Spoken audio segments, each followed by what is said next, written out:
things changed in the organization, and then I was fired.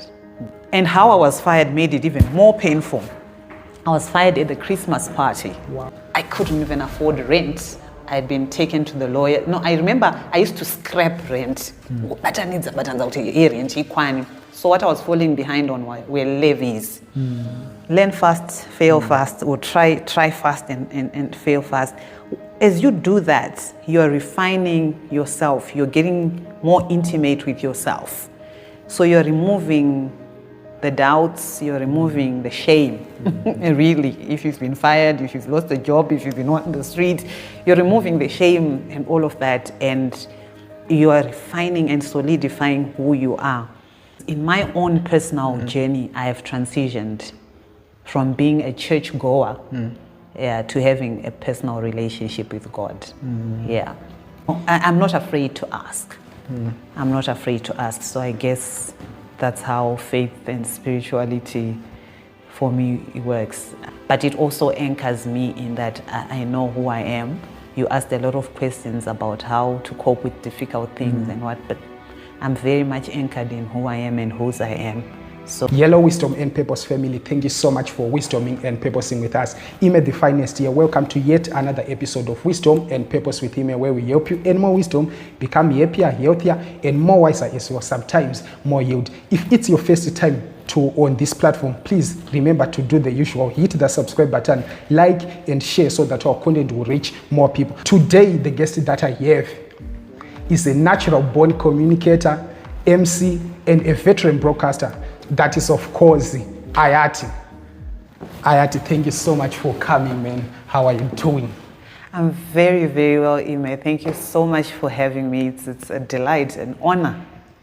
I'm super excited, man. We're having a chance to sit down with a veteran broadcaster to wisdom and purpose together. I really appreciate it. I don't take it for granted. So, out of curiosity, why did you agree to come?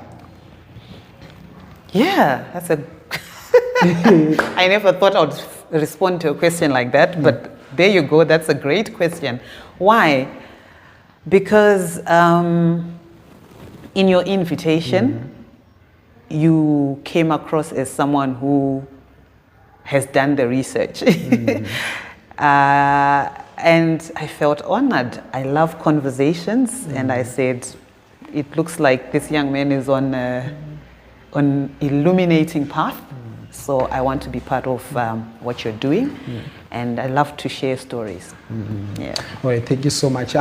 Your story, I believe it's very inspiring. It will change someone else's life out there. So that's why we invite you, and we really appreciate. So let's start off with this quote: delayed does not mean denied. What personal story that comes into your mind?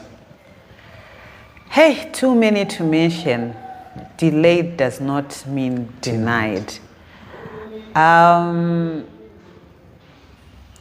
Perhaps I'll use a story I've shared before, which I don't know if it makes sense to people your age.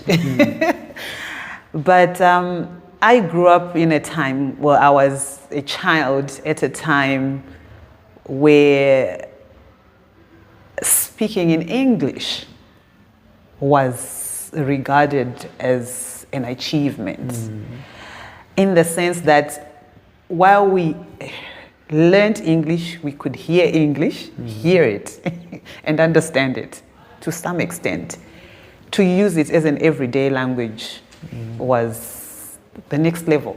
And so from grade 1 to grade 7, I learned English just as a subject, but I learned it in Shona. All my 4 primary school subjects, I learned in Shona. Only when I got to high school did I start using English as an everyday language. So I'm not sure if this really illustrates the point. Delayed is not denied. But, you know, sometimes something that may look so within reach is sometimes not there for the taking. It's not everyday currency. So only when I got to high school at the age of 13 did I start speaking English every day. It was quite daunting. It was quite a challenge, but I grew into it. So that would be the story I'll use. I always start with this question. What is your earliest childhood memory that you think has defined the person that you are today? I love that question. So many childhood memories are linked to the person that I am today. But I'll use 2 or 3 specific ones, which are about performing, articulating ideas, standing in front of an audience. So that was in primary school. I think it was first grade 1. I got a leading role in a pantomime. It was so random. I didn't even know I was ready for it. I didn't even know how the teacher picked me, but there I was picked to be the leading lady. So it was quite something. I remember also in Sunday school, around the same time, I was picked again to recite an English poem. Remember, English was a key feature in this environment. So, you know, I remember it was almost an audition at Sunday school. A lot of kids were asked to try, and then I was picked, and then I was the one that got to recite. So linked to that, my other very strong memory is the building of Rainbow Towers, that big hotel. So as Rainbow Towers was going up, I was about 5 or 6 years old, 1985, 86. And my mother comes from Zimba. So out of Harare, that's the road you take to go KwaZimba. So I would see this majestic structure going up, and it filled me with so much awe. So I would get Kumusha, and I would sit on my grandfather's lap and tell him about this structure that was going up in Harare. And then I would tell him, Sekuru kurukuwa kwa hotera yakadai. So that memory of me bringing pictures alive with words, you know, relaying something to someone that they can't see, but using the power of words and adjectives and descriptive language has always been with me. And so when I ended up here in spaces like this, to me, it just makes natural sense that I was always that child. I was so, things really impact me. When I see things, they really impact me, and I want to relay that. So I remembered, you know, telling hours and hours of stories about that particular hotel and how I would want to take my grandfather to that hotel later. I mean, unfortunately, he died while I was still a child. That leads me to my next question. Yeah. How did you get into broadcasting? I know you have shared this story over and over, but it's very important on this platform. Yeah. It's an interesting story. It was one afternoon when I was living in Bulawayo. For a season, I ran away from home. I was that kind of a child. I ran away from home. We are going to talk about that. Yeah, I ran away from home in protest. I was having some tension with my father.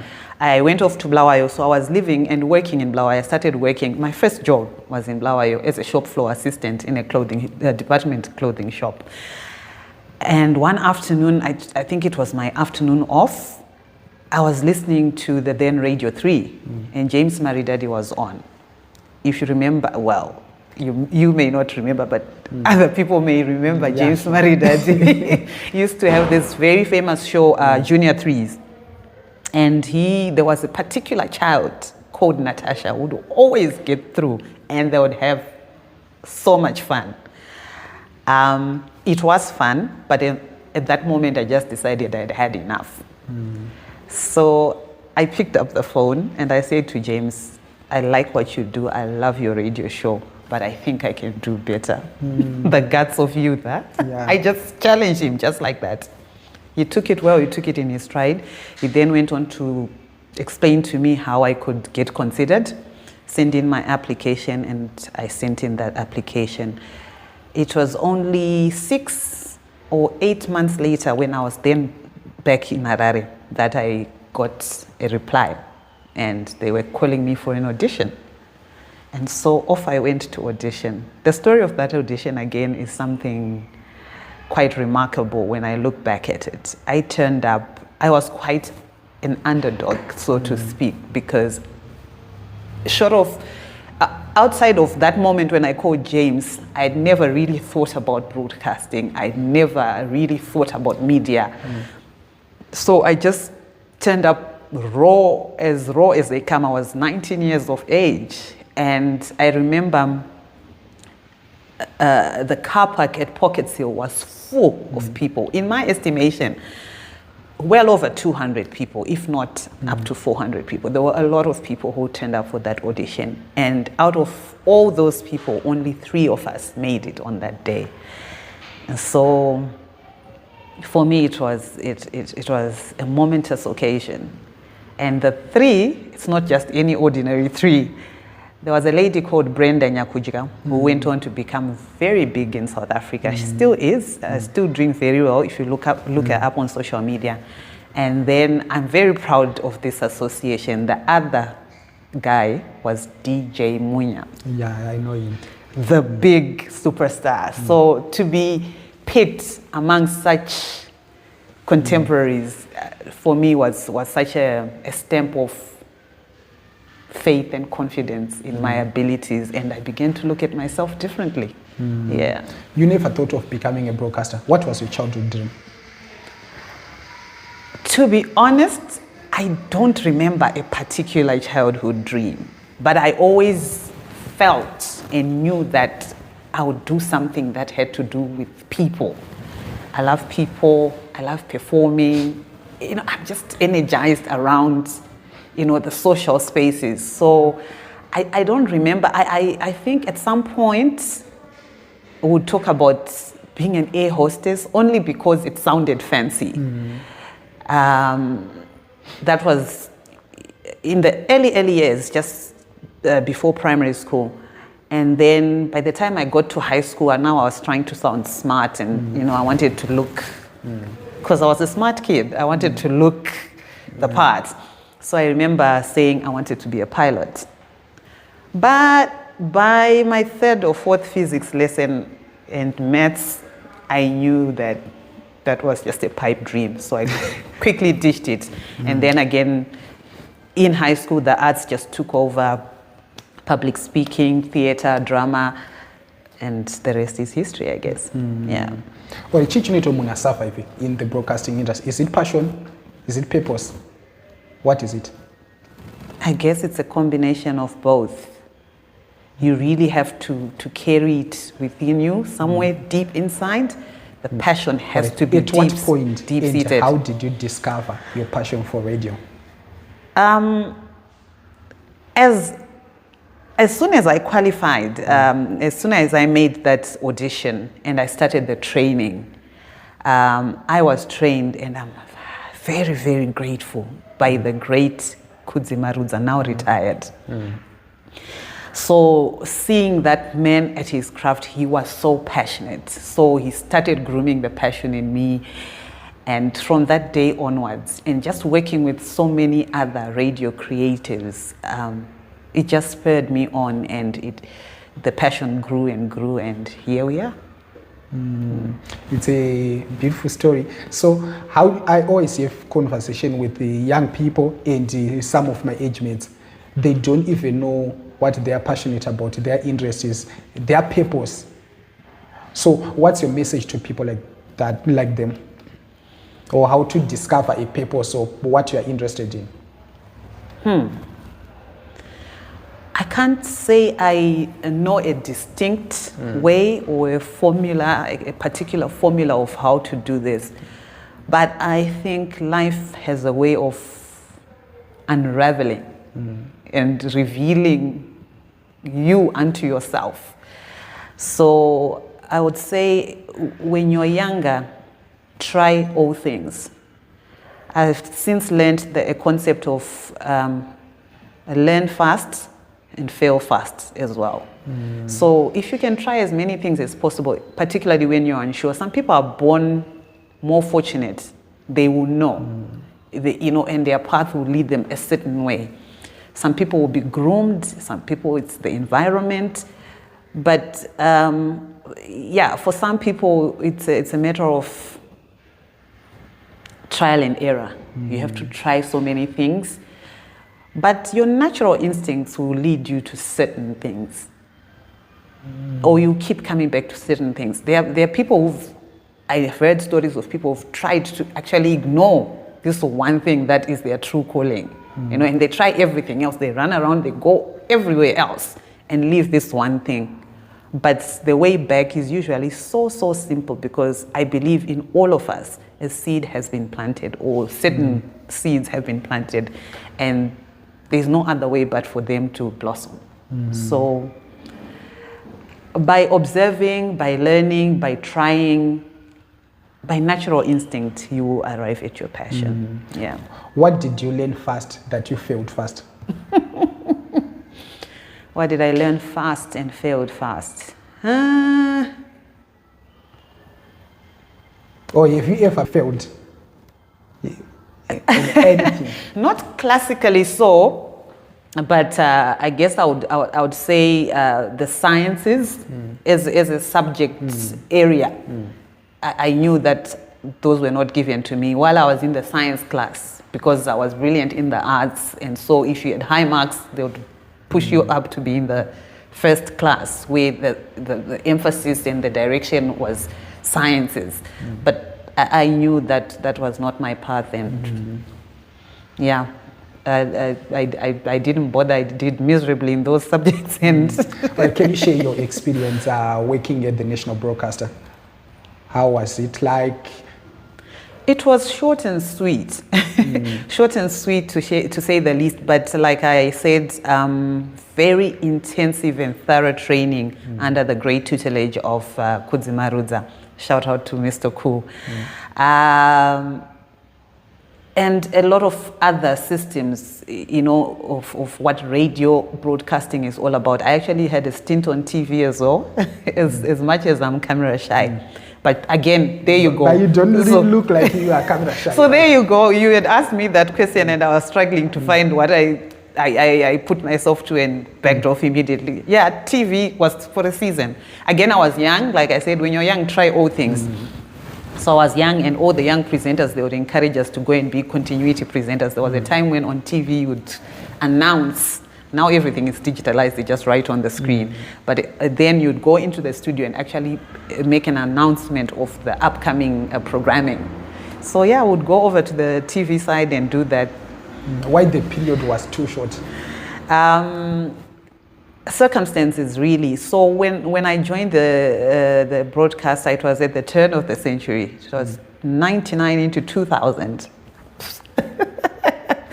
Crazy to think of it now. So the first year I was here in Harare, and the following year, must have been 2000 or into 2001. The dates are a bit hazy in my memory, but then the station moved to Gweru. Yes, that was the time when there was decentralization of the stations. I was moved to Gweru. So again, you asked me that question. To answer that question now, of what I tried and failed at. I tried living in a small town, and I failed. Back then, I couldn't handle it. So it was a combination of, the social aspect of living in that space. I wasn't thriving.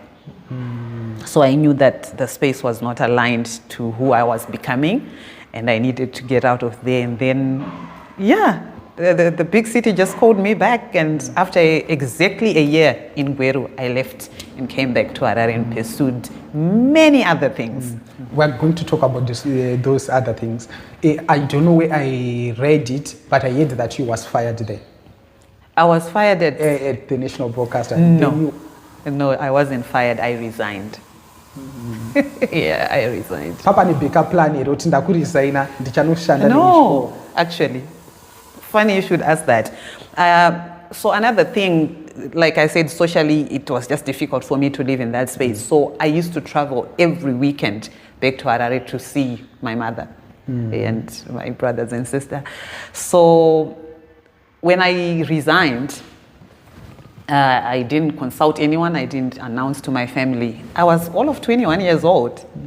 I just resigned and caught the bus and came back home. So my mother, when I arrived back home, assumed I was home for the weekend, like I always used to come home for the weekend. And then come Monday, I'm not moving. She said, what's going on? I said, I left that job. And then, what was her reaction? I was only 21, and remember, I'm also a last child. So I think, my mother had seen enough dynamics with my 3 siblings ahead of me, and I was still figuring myself out. So there wasn't much pressure. She just was concerned because also what was interesting is when I left Harare to move to Gweru, it was purely because of the job. So I left with only a bag of clothing. One little bag of clothing. By the time by the end of that year of living in Gweru, I had become a full household, fully fledged. Like I had furniture and many clothes and bags. And so again, when I came back after resigning, I just came back with a bag. But all my furniture was back there. So she was concerned about that. So that's what we spoke about, the logistics of moving my furniture, which I only did, again, the beauty of youth. I only then went to collect that furniture, I think, well over 6 months later. Just left it at a friend's house and then went back for it much, much later, unfazed. All right. What are those other jobs that you do in between? That was an interesting phase of my life. It's about 10 or 12 years. So from the ZBC, I went to MultiChoice Zimbabwe. At that time, DSTV was still a premium product. And so again, it was an interesting time because I remember just sitting down at home and saying, which are the top 5 companies that I would like to work for? And I remember, I think I'd listed MultiChoice as my second choice or third choice. So I sent off applications to those 5 companies. And 3 of them responded. I went to MultiChoice, I passed the interview, and again, lo and behold, I was already at MultiChoice. It was quite a happy family, a young, vibrant staff complement, and I learned so much. So while the ZBC was a great foundation for the broadcasting industry, I didn't know much about employment in general. And so MultiChoice, my next stop, became my anchor in corporate culture. I really learned so much business communication. I learned how to be, the leader in me came out because also I went into a MultiChoice interview for an entry level position. And in that interview, they decided that I was going to be introduced at supervisor level. Wow. So, yeah, it was just great fortune. And, again, the beauty of youth, I was daring. I think later on, one of my managers said it was the way I had answered in that interview that then they decided, you know what, we like your guts, let's just introduce new blood at supervisor level. So I entered that fray, and what an experience. Yeah. Yeah, then comes you was a receptionist at a car, what? Tell us about that. So, again, how I left MultiChoice is quite an incredible story. I solved someone's query because I was a call center supervisor. I solved someone's query basically through email, something, and he was quite irate. He was a highly irritable client. But after I dealt with him via email, like I said, I learned a lot about business communication just via email. Again, at that time, email was something very precious. To email back and forth with the business was something very, very precious. And after that, he just said to me, I like how you resolved my query. Can you sell? I said, no, but I think I can learn. Learn fast, fail fast. Yeah. And he offered me a job. And this was 15 months after I had joined MultiChoice. Again, I resigned. I went to his organization where it offered me this sales job. And it was, again, a very interesting learning curve. I learned quite a lot about sales. I grew fast, but again, it was a short and sweet, compact period because he had to leave, things changed in the organization, and then I was fired. That is the job I was fired from for 0 sales. Oh, all right.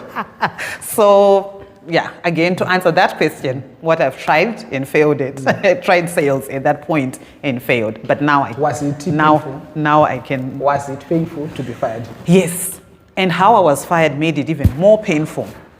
I was fired at the Christmas party. Wow. It was at the Christmas party. I was called.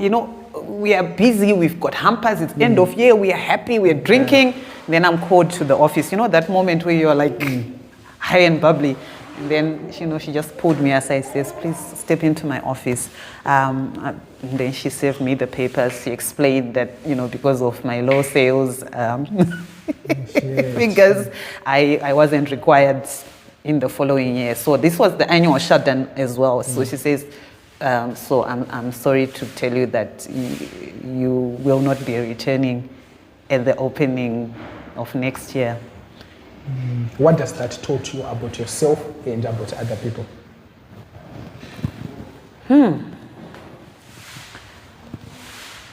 At that time, in the moment, I was, again, still very young, about 23, 24.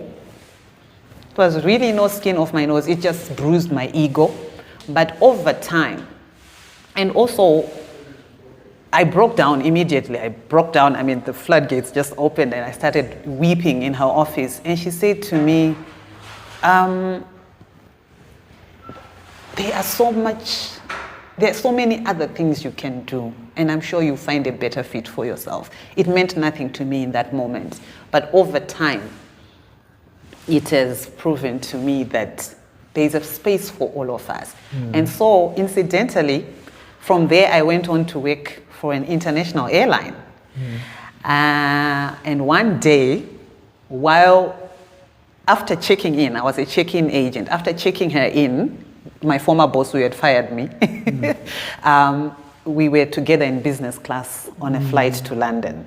I was, of course, on a staff ticket, but still, sitting next to the boss. So I'm like, and I remember sharing a bottle of wine with her, business class, everything's nice and cushy. She says, you see, cheers to you. Look at you now. You're flourishing. So I guess what I learned is time and seasons, just timing and things will happen in due season. Sometimes what looks painful in the moment is only pushing you or driving you or leading you to the new or the next best thing. Actually, in fact, when I look back on my life, it's been a series of from glory to glory. Yeah. Thank you so much for tuning into this episode. I just want to remind you to subscribe, like, and comment so that our content will reach more people. Thank you so much. How did the Star FM opportunity come about? Okay, so to link it, because I actually hadn't answered that question because you had asked about being a receptionist. So then from the airline, it went into that 2007, 2008 era where economically things were not, not so great.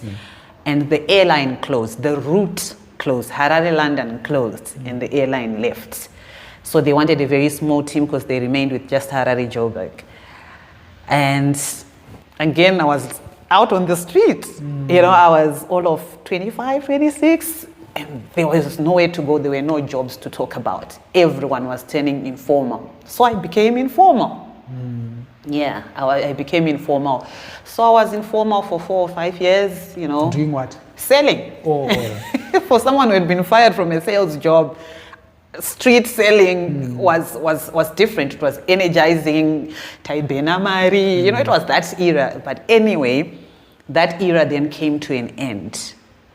This was around the dollarization period. So 2009, things started formalizing, things started falling back into line, and now there isn't so much money to make on the streets. And we're falling back to formality now. And I started looking for a job. And so remember, I'd resigned from a job earlier and just sat down and chosen companies that I wanted to be associated with to work for, applied and got a job. So my mind was still back there, but this was 2009 into 2010. The world had changed. The way things were happening were changed. It was so difficult for me to get a job. And after a long struggle, now I couldn't afford to pay rent. I'd moved out of home by the way. And, I was flourishing. I was which is rent. It was a very independent, very nice time of my life. But now, I couldn't even afford rent. I'd been taken to the lawyer. No, I remember I used to scrap rent. So what I was falling behind on were levies. And the agency that was managing the flat I was renting, they were not lenient, took me to the lawyers for admission of debt and so that I could make a payment plan. So that was a very, very difficult and low point in my life. And so when this car company responded and called me for an interview, I couldn't even look at what they were offering in terms of, did I really want this job or not? It turns out I didn't, but I needed to be able to pay bills consistently. I didn't like that space where I was owing and being taken to lawyers and things like that. And so the only opening they had was a workshop receptionist. But I said, these are nice vehicles, my D4D, at least there's a bit of flair, because I like things with a bit of flair. So I said, you know what, lose nothing. Again, I went in, I learned a lot, but it wasn't an aligned sort of space for me. But made great friendships, some of them lasting to date. And that's how I found myself as a receptionist. So I used to book in vehicles for service. So also at the back of my mind, I said, all these big vehicles, surely I'm going to meet someone interesting. So I also had an ulterior motive. It kept me going in that space where it was like, what am I doing here? But yeah, again, just that those people skills were sharpened, and I enjoyed working with people, connecting with people, built a great network which still exists to this day. So it's while I was there that I was headhunted for Star FM. I remember seeing an advert in the paper, in the Herald, that there were auditions for a new radio station. And I still had my contacts from the national broadcaster. So I remember asking around in the community, what's happening, what's this buzz about a new radio station? And then someone said, oh yeah, Teach is in charge. So I started looking for Teach. Meanwhile, Teach was also looking for me. Because apparently what had happened on the other side was that as they had done the auditions, and now they were doing the lineup, preparing for grand opening. And they had basically slotted everyone in. They had my Judah for the mid-morning show, but they said, we want her to work with someone else.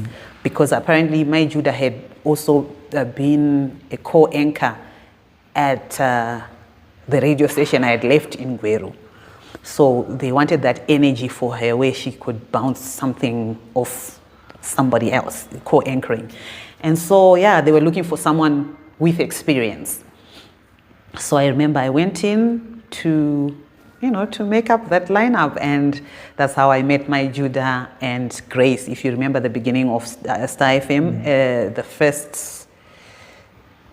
in the early days, that show, it was the three of us, myself, my Judah, and Grace.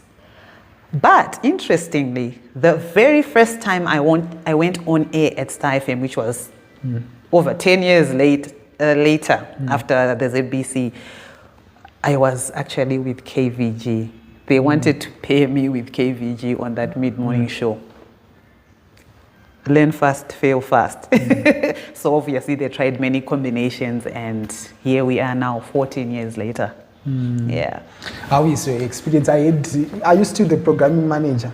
No, I'm no longer the programming manager. I was a programming manager from 2017 until we got to COVID. Yeah, so many things changed, style of management, our approach to how we're doing things.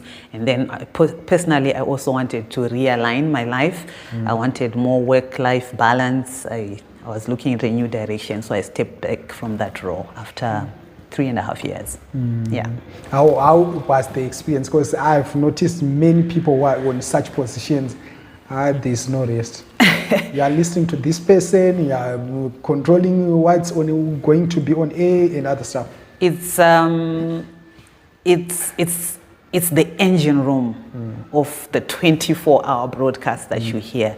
A lot goes on, and while a lot of the work is about the product, obviously what goes on air and what people hear and the concepts and who goes on what shift, most of that work is about people.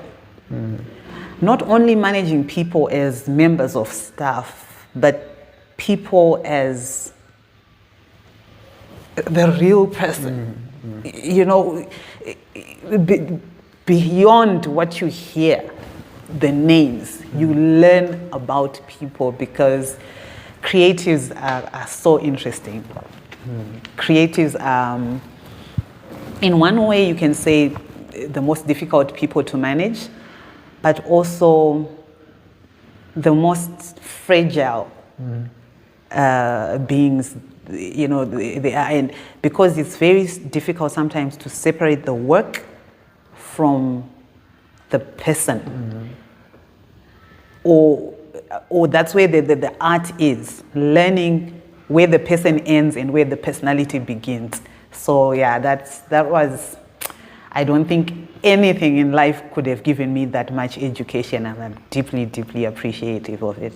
Yeah. I always joke with some of the colleagues, you guys, you must apologize to us because you sound rich on air. And we thought, we'll survive, maybe this is life. How have you managed to survive in this broadcasting industry? Yeah. How indeed is a critical question. I guess, like I've just been explaining, you need to be able to separate the individual from the personality. Yeah. Our former boss used to say, Iyati Takaendesa used to say, radio is everything it is not, and not everything it is. The radio is? Radio is everything it is not, and not everything it is. Okay. Yeah, I even struggle to quite sit with that sometimes, but at rare moments, I get it. I get it. And so to answer your question about money, radio is also a great platform for building a network and for exposing you to opportunities to make money. So you need to be a good custodian of that opportunity and those networks and those relationships, and always be building on those relationships and extracting value and giving value where you can. So therein lies the trick. Yeah. Extract value and also bring value to every space and every relationship. I hope that answers it. Yeah. I really wanted to understand this from a learning perspective. What's the secret? Because I've noticed many female broadcasters, female journalists, female comms people, they tend to perform very well financially, even professionally, more than the guys. Is that so? That's an interesting all right. take. Let's put it close. Just think at your workplace. The females and the males will go on air. Some, they started broadcasting in 2012, but yeah. I hadn't looked at it that way, but just speaking from a self-assured, authentic, and feminine position, I think it's just in the grooming and socialization. You know, the way a female in our context, in our environment, is socialized. I think the issue is there. I know you've brought it to comms, which is relevant to what the space we operate in. But I think generally women are just great custodians. They are nurturers. We are multipliers. So. But what makes a great radio personality or a great radio presenter, and what makes a great radio station?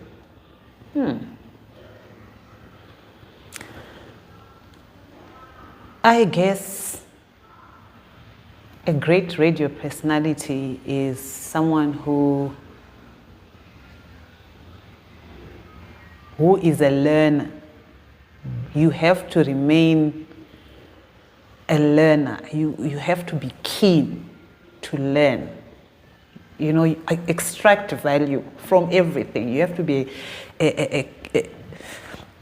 an observer of life around you, because they say radio mirrors society. You're just reflecting society unto itself. And so even a great radio station just mirrors the society.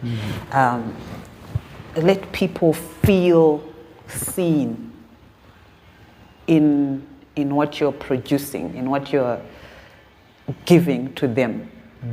Yeah. While it has an aspirational quality to it, you know, radio is also media is very aspirational. You know, you want to listen to something or watch something and be inspired. You want to be motivated to go to the next level. You want to be entertained, but you also want that aspirational aspect. But yeah, you also want to be seen. While it's aspirational, but it must meet you where you are, see you and rise with you to that which you aspire to, or to that which you're destined for. That's what I would say. Answer our question, what makes a great radio station?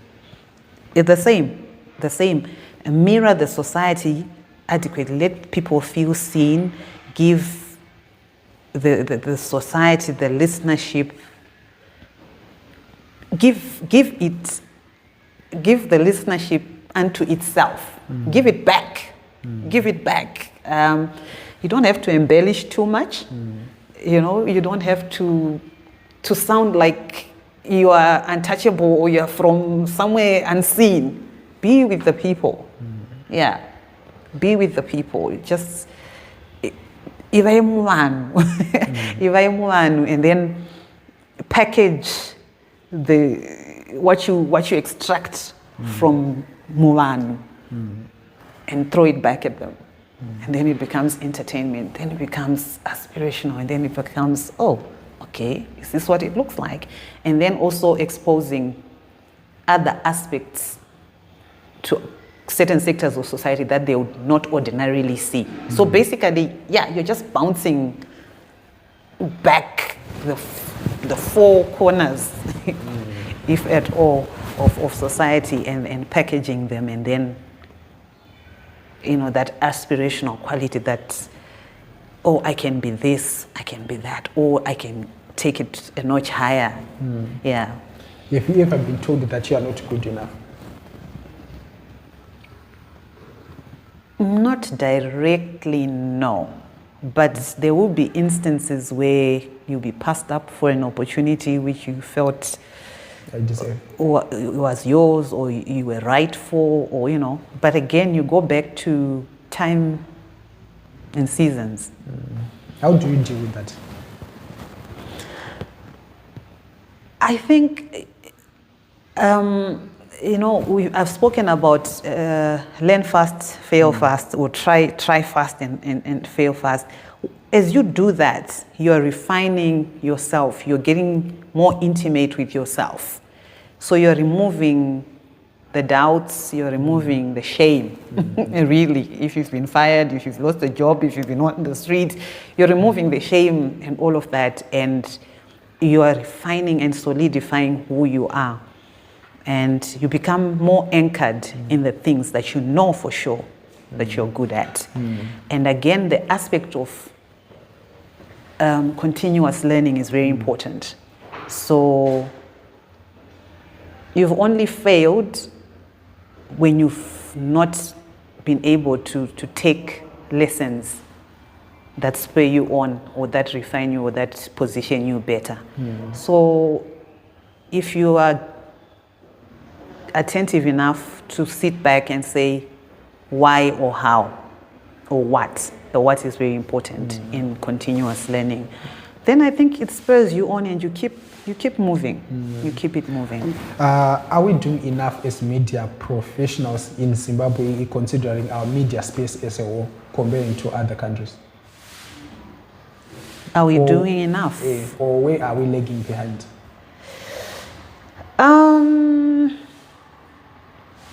I think our environment, to a very large extent, can be very limiting. Sometimes I think we are too inwards. We're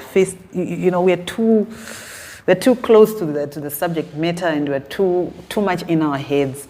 We need to open up a little bit. We need to explore, push boundaries. So there's scope, and there's always room to do more. Continuous learning, and we must always be tapping into best practice all around. What else is happening, and how else can we refine our craft? How else can we challenge ourselves to the next level? So, no, we are not doing enough, and we should keep thriving and pushing the boundaries. I want you to push as much as you can on this one. I always talk about this, that Zimbabwe was the first country to have a television station, which was a TV. Maybe then it was in Southern Africa.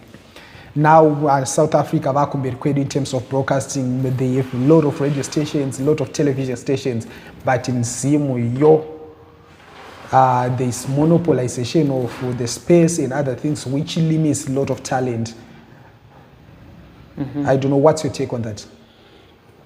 I think it's a progressive national issue. We are moving, maybe not at the desired pace, but there is movement. And look at you, look at what you're doing. I mean, how many years ago, 10 years ago, we couldn't talk of podcasts and, the number of you doing podcasts. So it shows that with time, we just need a bit more support. Yes, structurally, there should be a bit more support, but I think the spaces are opening up. More radio stations have been licensed, continue to be licensed, community radio stations, all levels of radio stations, national, community, commercial. So we are moving. The pace could be better. Everything can be better. But I think we are moving, and we should just keep pushing. Well, let's talk about the radio pre-social media era and the current state of broadcasting now. How exactly? What really changed? Is it still relevant? Or do you see radio surviving, or is it dying?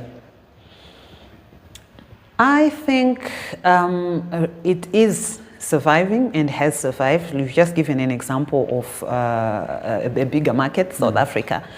And when we look at ourselves, we are a smaller market, a smaller economy. Our pace is slightly different. So there's still a lot of scope for radio, although a lot of adjustments as well are happening and need to happen for radio to compete with social media competitively, for us to be competitive, for us to actually go head to head. But yes, it's a traditional form of media, the original what do you call it? Influencer, so to speak. But yeah, we are in a transitional sort of space, in transitional period. But I think there's still a very relevant space that radio occupies, especially in our particular market. But that's not to say that the heat and the evolution coming from the social media and spaces like this is not being felt. It's obviously being felt, but I think we should just take it in our stride. The two should merge, actually, and out of there, I think it can only get more vibrant. Yeah, it can only get more vibrant. Radio, you can watch, literally. Yeah. All right. I don't know why I almost forgot this, but during your training at ZBC, I heard that your father passed on. Sorry for that. How did that experience impacted your perspective on life? My father passed on in my 21st year. I was only just blossoming, becoming, and being my father's last child, I had dreams. I also wanted my father to see that I had done. I wanted to make him proud. And yeah, it was very unfortunate. So I always say I launched into the world as a fatherless female. So I think that also made me strong. There's something about having your father around that just makes you relax, namdara, don't know baba.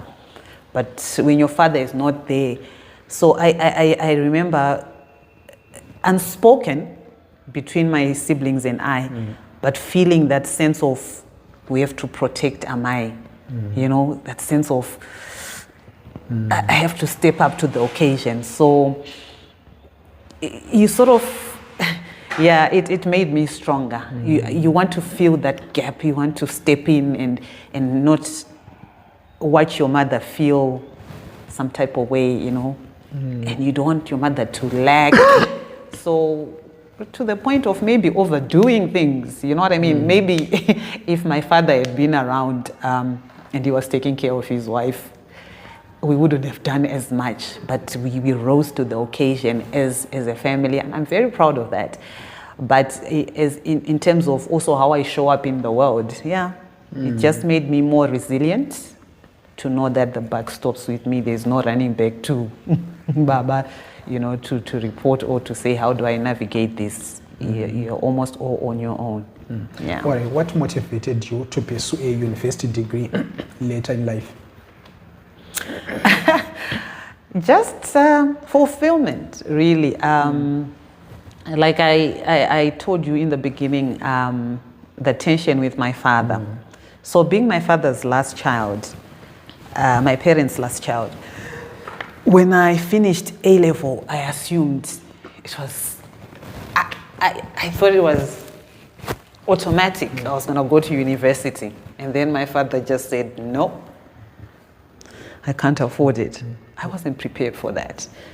Yeah, so in protest, that's how I ended up in Blawayo, and that's how. So when I then joined the dots, it all just made sense. So it had always been somewhere at the back of my mind. It was an unmet desire of mine to go to university and to be a university graduate. I mean, by the time I finished A-level, it was automatic. Everyone was going to university. So yeah, it was a sore point for a long time until when I graduated at 38. Yeah. All right, we are going to take a quick short break. Then after the break, we are going to share your experience in Kobulawayo. Yeah, so don't go anywhere, we'll be right back. Thank you so much for tuning into this episode. I just want to remind you to subscribe, like, and comment so that our content will reach more people. Thank you so much. You think you're walking all alone on this road, feeling the world put on you a heavy load. We bring you stories of the strength inside, a place to heal with nothing left to hide. Wisdom and purpose, hear the African sound, lifting each other up from solid ground. So tune in now and let your spirit shine. With ImeTheFinest, everything is fine. Wisdom and purpose with ImeTheFinest. All right, welcome back to Wisdom and Purpose with Ime. So now you can continue, share your experience. How was your experience in Kobulawayo? Considering the language. So again, I was very young, and nothing really fazed me. You know, when you're young, you can just throw yourself into anything. So when I went to Bulawayo, I was just trying to show my father how much I disagreed with him. I had no plans. I didn't even think what I would do in Bulawayo. So I got there, and I would just spend the day with my aunts and uncle Kumbakwa, Sekuru, Nambuya. So Nango Spera Pamba. And all the children were younger than me, and they were all boys. Sakandanda to Sisi Paden. You know, you know, big sis. And being a last child, I was just enjoying that. And then they had a neighbor. Their neighbors had a daughter. So this girl was she was, so there were those graduate trainee programs back then in companies. So she was a management graduate trainee at Edgar's. This girl was so refined. And so my background is that my mother's family grew up in Bulawayo. So my mother partly went to school in Bulawayo. So my aunt, my mother, and her brothers could speak Ndebele, and they enjoyed speaking it from time to time, although they were Shonas from Zwimba. So my ear had, Ndebele was familiar to my ear, but now speaking was another issue.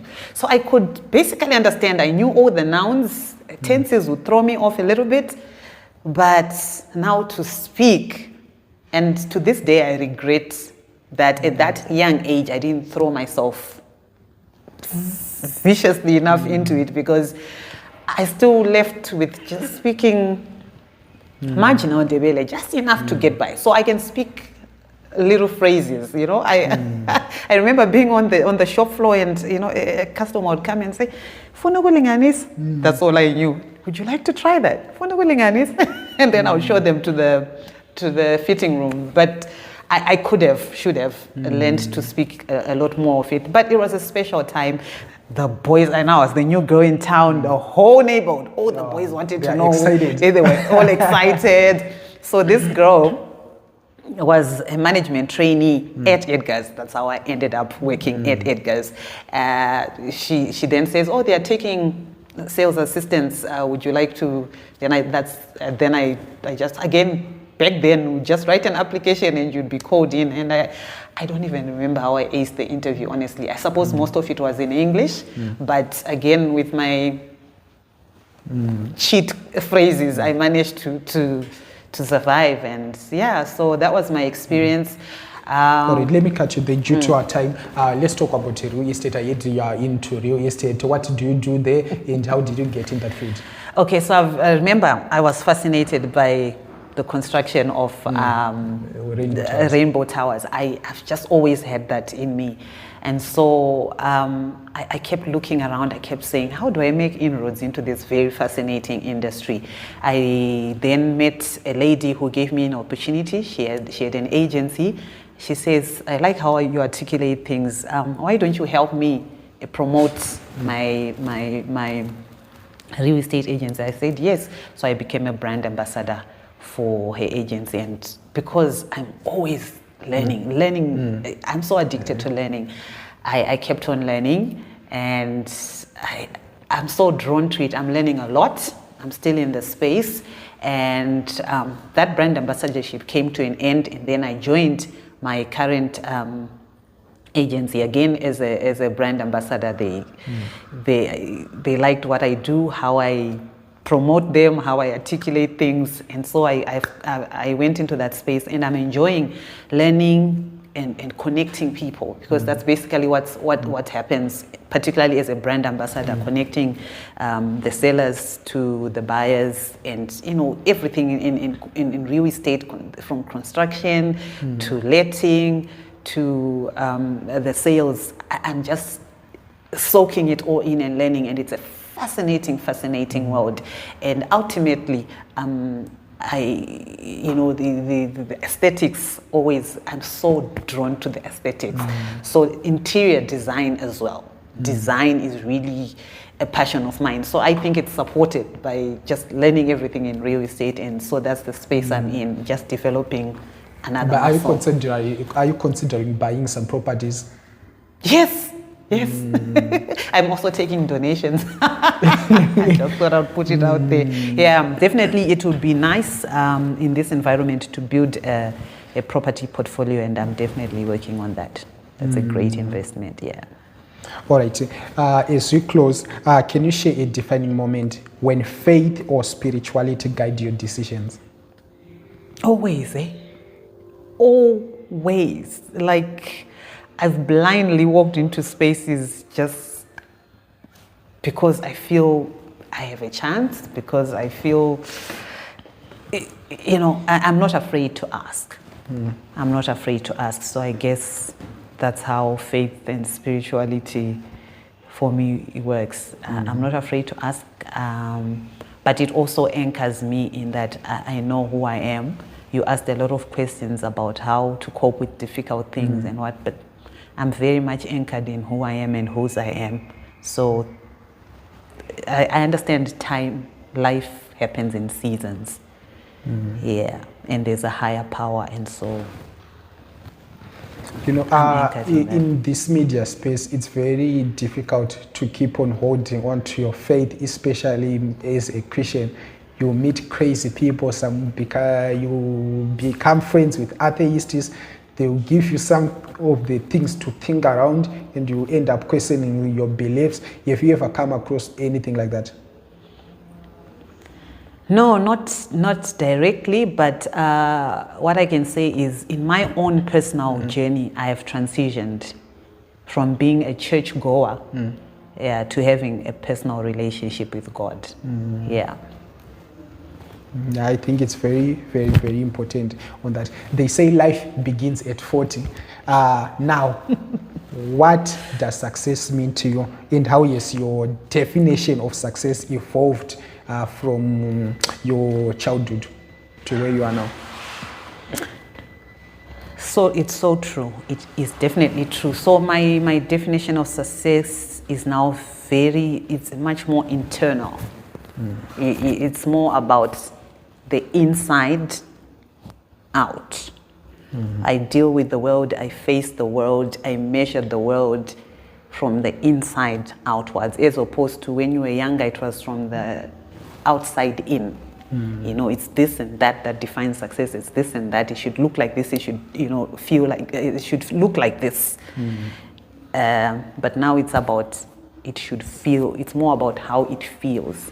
Is it aligned with who I am becoming, who I want to be, and what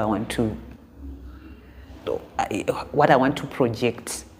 Yeah, my impact. So impact is much more important than what people may ordinarily look at and tick as, oh, she's got this, she's got that, or she's done this, or she's done that. All right, due to our time, let me ask you this question. What is one story from your journey that you think everyone should hear? I think I've told most of them here today and on social media, so let's skip that one. But how do you want to be remembered? All stories are important. I want to be remembered as someone who made an impact, touched lives, and made an impact. All right, as we close, I wanted to look at this camera and read a letter you would write to a 19-year-old Fiona. 19? Okay. Look at this camera. This one? Yeah. Under 1 minute. Dear Fiona, you're doing extremely well. You are enough, you have enough, and you do enough. Keep trusting yourself and keep believing in yourself. Amazing letter. Thank you so much for doing this. As a tradition, we have what you call the final 5. I'm going to ask 5 questions, then you answer them as short as you can. 1 sentence, or if it is long, it's 1 sentence, but as short as you can. Okay. 1 word if it is possible. What is the best and worst advice you ever received? Let's start with the best.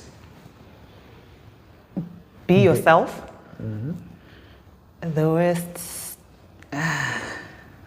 can't think of anything right now. I have great friends. I always have sound minds around me. Even a craziest, a worst advice from a stranger, from anyone? Just have a baby. All right. If you are to choose a career path which is different from what you do, what would it be? Teaching. If you had to make one universal law that everyone must follow, which one would it be?